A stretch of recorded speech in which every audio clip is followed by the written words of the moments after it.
Et en fait, Google, automatiquement, va aller trouver les bonnes personnes et surtout les bons termes de recherche sur lesquels afficher tes articles de blog. Il y a un bon exemple, tu vois, là, on a disait les termes de recherche depuis PSA. Il y a un autre truc qui est sympa à faire, qui a une bonne synergie et qui permet justement de trouver vraiment le bon rythme de croisière. C'est les campagnes DSA sur Google Ads.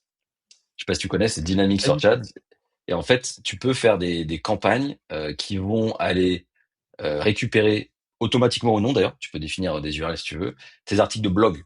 Ok, donc en fait, tu commences à rédiger des articles de blog sur les thématiques comme tu décris où tu n'as aucune idée en fait, tu vois, de savoir s'il y a du mot-clé, le volume.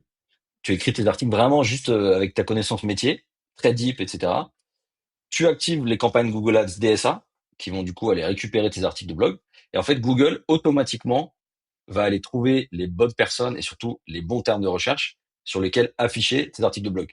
Donc, c'est des requêtes en général plus informationnelles, évidemment. Mais du coup, tu vas pouvoir traquer sur Google Ads ensuite combien de visites ça t'a fait, combien de conversions ça t'a fait, et ça va donner de la vraie data.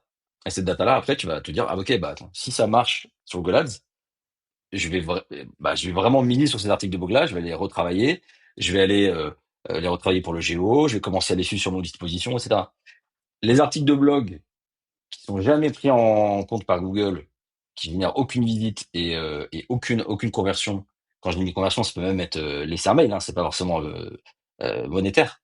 Et ben ceux-là, peut-être, c'est les articles de blog en fait. Bon, en effet, bah il y a peut-être pas tu vois, de requête de trafic inbound à aller chercher, donc je vais les déprioriser quoi.